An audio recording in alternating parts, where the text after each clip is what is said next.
शरद पूर्णिमा की आप सबको बहुत बहुत शुभकामनाएं।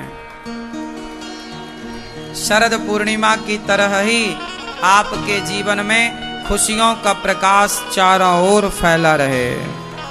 आपका धन धान्य कई गुना, अगली पूर्णिमा तक आपका धन धान्य कई गुना तक बढ़ जाए। इतना धनवान आप बने कि उस धन से दीन दुखियों की खूब सेवा करने लग जाएं। आपका हृदय ऐसे हो कि सदा दीन दुखियों के लिए आपके ये हाथ बढ़ते रहें और भगवान इतना दें आपको कि आप जितना दें वो कई गुना बढ़ता जाए, खत्म ही ना हो। भगवान आपको सुखी रखें। आज पूर्णिमा है, स्नान और दान की पूर्णिमा है। आज पूर्णिमा शरद पूर्णिमा है। आज कल भी थी, चांद कल भी आपने देखा। शरद पूर्णिमा इसलिए मनाई जाती है कि आज के दिन भगवान ने 5,500 साल पहले लगभग गोपियों के संग आज के दिन ही रास रचाकर उनसे मिले थे। मतलब भक्त और भगवान का मिलन आज हुआ था। आज के दिन ही भगवान से मिलने शंकर जी आए थे शिवलोक से, कैलाश से, गोपी बनकर। आज के दिन ही सारे देवता भगवान के उस रास मंडल में गोपी बनकर सम्मिलित होते हैं। आज के दिन ही भगवान कृष्ण बिहारी जी के हाथों में बांसुरी पधराई जाती है।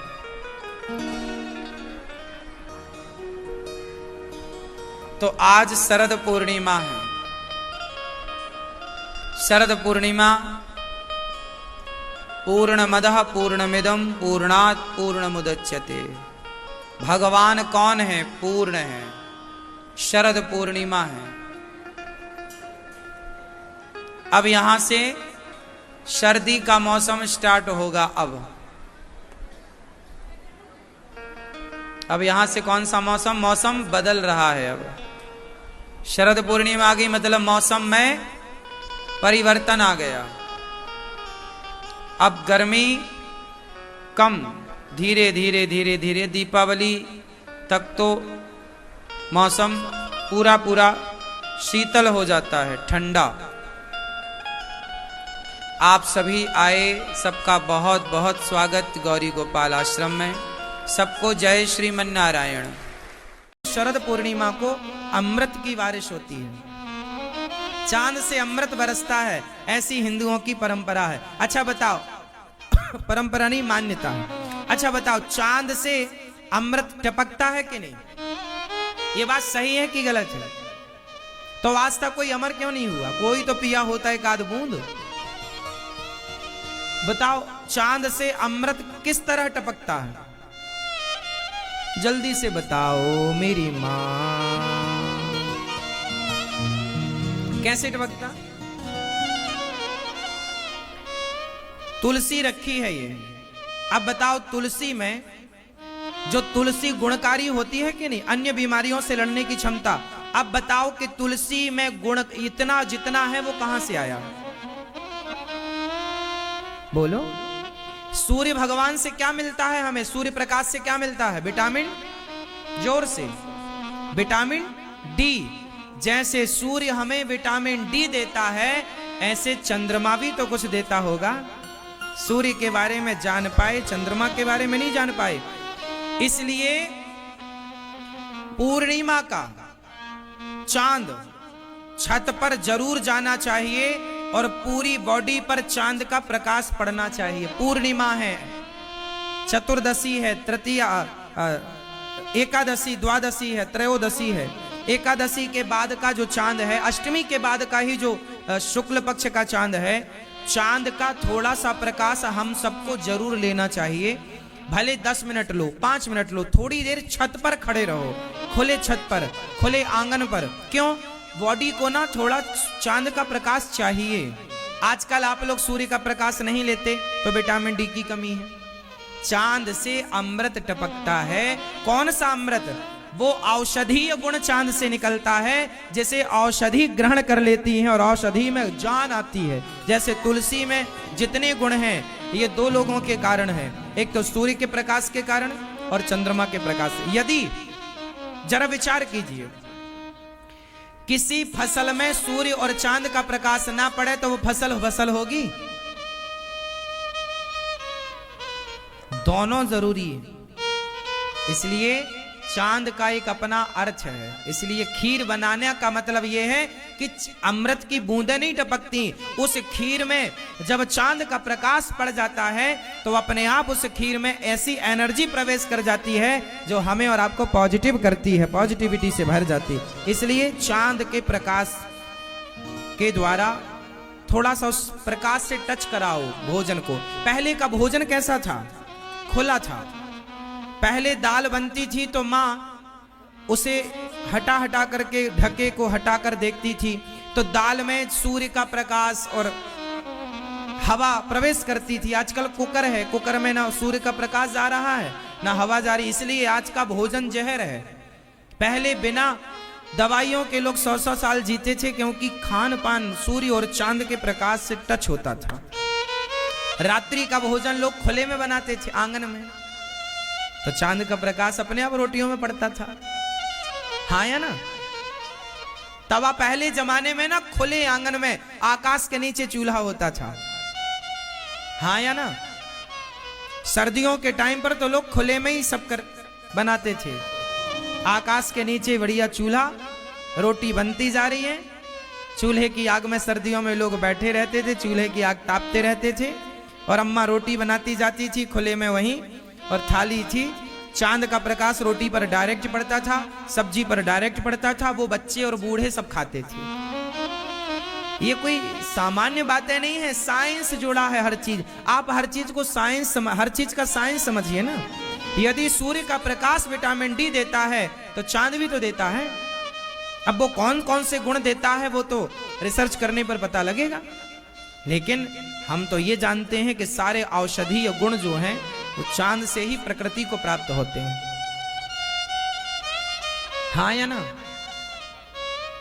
इसलिए आंवले को धुलकर कच्चा खाने की, आंवले का आप मुरब्बा खाइए, आंवले की कैंडी खाइए, आंवले का कुछ भी खाओ सब खाओ, लेकिन आंवला जो पेड़ से तोड़कर धुलकर जो खाने का उसमें जो शक्ति डायरेक्ट है वो पकाने के बाद या अन्य चीजों, अन्य पदार्थों में मिश्रित करने के बाद गुण खत्म होते हैं। इसलिए डायरेक्ट प्रकृति से लिंक क्या? पहले के लोग प्रकृति से जुड़े थे, डायरेक्ट चीजों का सेवन करते थे। आजकल पकाना, हर चीज अपनी तरफ से नमक मिर्ची लगाना, जो जैसा है उसे वैसा ही ग्रहण किया जाए, जो जैसा है उसे। जैसे शहद में यदि आपने आंच दिखा दी, शहद को आपने गर्म कर दिया तो शहद का गुण बदल जाएगा। भाई समझो ना, प्रकृति को समझो। हल्दी और चूना को मिला दिया जाए तो क्या होगा? हल्दी चूना को मिलाया जाए क्या बनेगा?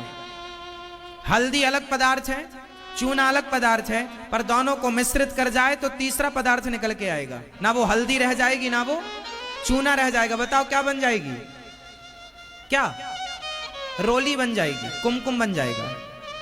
मतलब दो को जोड़ने से तीसरे पदार्थ का निर्माण होता है। साइंस में भी तो यही पढ़ते हैं हम लोग। हाँ या ना? इसलिए जो जैसा है उसे वैसा ग्रहण। यदि आपने जोड़ा किसी को किसी के साथ तो वो शरीर को नुकसान पहुंचे।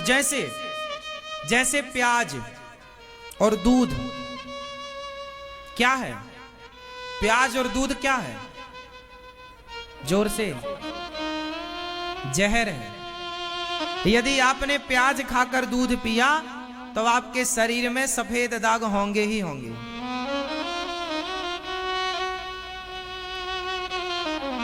ये चर्म रोग जो है, शारीरिक रोग क्यों होता है? इसलिए होता है क्योंकि आपको खाने तक का तो ज्ञान नहीं है ना। आप अपने धर्म ग्रंथ नहीं पढ़ते, शास्त्र नहीं पढ़ते, जो आया खा लिया, जो आया पी लिया।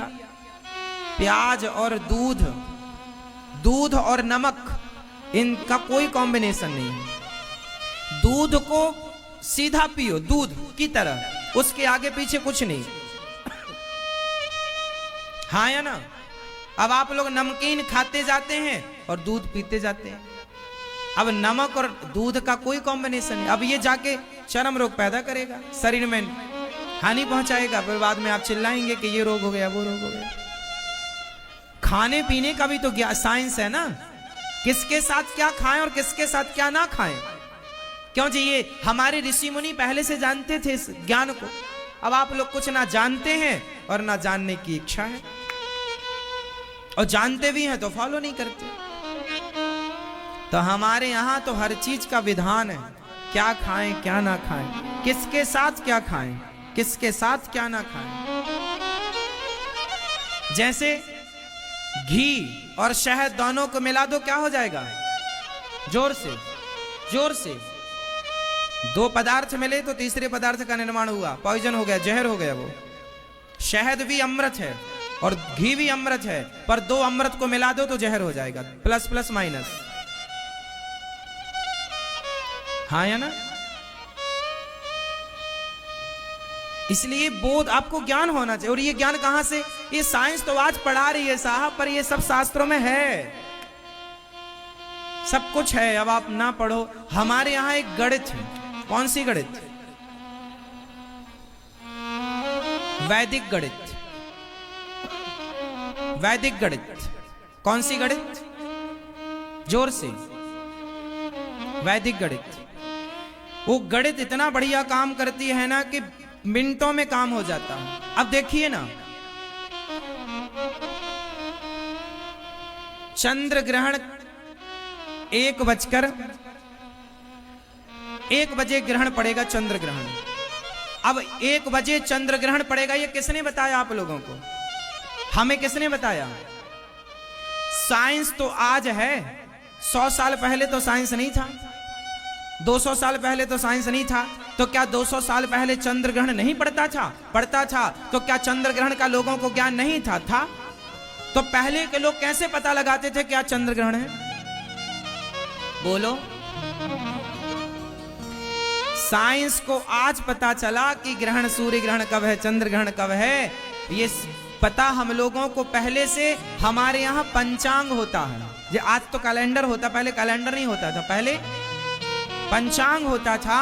उस पंचांग में जो हमारे भारतीय ऋषि थे, वो ऋषि रिसर्च करके और सूर्य की गति निकाल कर बता देते थे कि इस तारीख को इतने बज के इतने मिनट इतने सेकंड में सूर्य ग्रहण पड़ने वाला, परफेक्ट टाइमिंग। वो आज साइंस क्या बताएगा? साइंस तो आज 100 साल से बक बक बक बक कर रहा है। हमारे ऋषि मुनि तो तब से बोल रहे हैं जब से तुम पैदा नहीं हुए थे। हाँ या ना? जब नासा का गठन नहीं हुआ था, जब इसरो नहीं था, तब सूर्य ग्रहण पड़ता था तो कौन बताता था? पंचांग कौन बनाता था? ऋषि, संत, ब्राह्मण, जो इस गति को जानते थे। युग सहस्त्र योजन पर भानु लील्यो ताहि मधुर फल जानु। चौपाई कोई सामान्य है क्या? ये पृथ्वी से सूर्य की गति बता रही है, सॉरी, पृथ्वी से सूर्य की दूरी बता रही है। मतलब कितना साइंस है हमारे यहाँ। हम क्या क्या बताएं आपको? बताएंगे तो साइंस ही बताते रह जाएंगे और कथा ना हो पाएगी। ठीक है, समझ में आई बात? चंद्र ग्रहण, सूर्य ग्रहण का बोध हम लोगों को पहले था। 12 माह ही क्यों होते हैं? 13 माह क्यों नहीं होते? हमारे यहां होता है 13 माह, 3 साल में एक बार पुरुषोत्तम माह, इस बार था। सूर्य ग्रहण, चंद्र ग्रहण, चंद्र ग्रहण हमेशा पूर्णिमा को ही होगा और सूर्य ग्रहण हमेशा अमावस्या को ही होगा। क्यों? क्या टाइमिंग है? बताओ। हमारे यहां कुंभ क्यों लगते हैं? 4 कुंभ लगते हैं। चारों कुंभों के नाम बताओ, कौन कौन सा कुंभ कहां कहां लगता है? कुंभ कितने हैं? कहां कहां लगते हैं?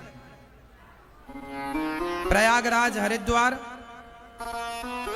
काशी, कासगंज, नासिक, उज्जैन, प्रयागराज और और हरिद्वार। ये 4 कुंभ हैं हमारे हिंदू सनातन संस्कृति में। बताओ कुंभ क्यों लगते हैं, क्या अर्थ है इसका? साइंस है बहुत बड़ा, तुम आज नहीं समझ पाए तो नहीं समझ पाए, साइंस है इसका। और एक कुंभ कितने साल में वापस आता है? 12 वर्ष। 12 साल ही क्यों? 13 साल क्यों नहीं? 14 साल क्यों नहीं? 12 साल में ही एक कुंभ क्यों लगेगा?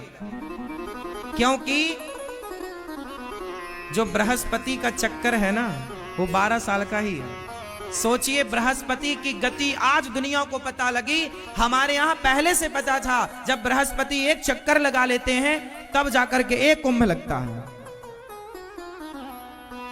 बृहस्पति की साइकिल 12 वर्ष की है। साइंस उठाकर देखिए, वही बताएगा। साइंस को आज पता चला, 11 महीने कुछ बताता है तो वही 12 है। दुनिया को आज ना पता लगा सबके बृहस्पति का चक्कर कितने घंटे और कितने मिनट और कितने दिनों का है। पृथ्वी का अब एक सज्जन ने मेरे से पूछा, महाराज जी बताओ पृथ्वी का आधार क्या है, पृथ्वी किस पर टिकी है? चलो बताओ आप, पृथ्वी किस पर टिकी है? किस पर? साइंस जानते हैं पृथ्वी किस पर टिकी है?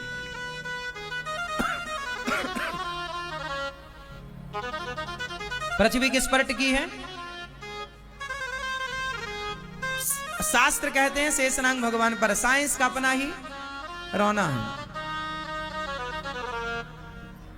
हम बताएं किस पर टिकी है? शेषनाग भगवान पर तो टिकी है, ये सिद्ध है। भगवान पर ही सब टिका हुआ, ये सिद्ध है। लेकिन इसका एक जो शास्त्रोक्त समाधान है वो मैं आपको दे सकता हूं, जिसके बाद कोई किंतु और परंतु नहीं रहेगा। कहो तो दे दूं? देखिए कितना बारीक ज्ञान हमारे शास्त्रों में भरा है। अब आप लोग ना जानो ना समझो तो क्या। पृथ्वी किस पर टिकी है? चलो आप एक प्रश्न का उत्तर दीजिए, आपके इस उत्तर में इस प्रश्न का उत्तर मिल जाएगा। बताओ आकाश किस पर टिका है? बताओ आकाश किस पर टिका है? उत्तर दो। आकाश का आधार क्या है? आकाश किस पर टिका है? बोलो। आकाश किस पर टिका है? जोर से। किस पर? आकाश का कोई आधार है? स्तंभ है? खंबा कहीं गड़ा है? जैसे आकाश बिना आधार के है। आकाश किस पर टिका है? जैसे आप इस प्रश्न को ढूंढ लाइए, इस उत्तर को ढूंढ लाइए, आकाश किस पर टिका है? जब बिना सपोर्ट के आकाश रह सकता है तो बिना किसी के सपोर्ट के पृथ्वी भी रह सकती है।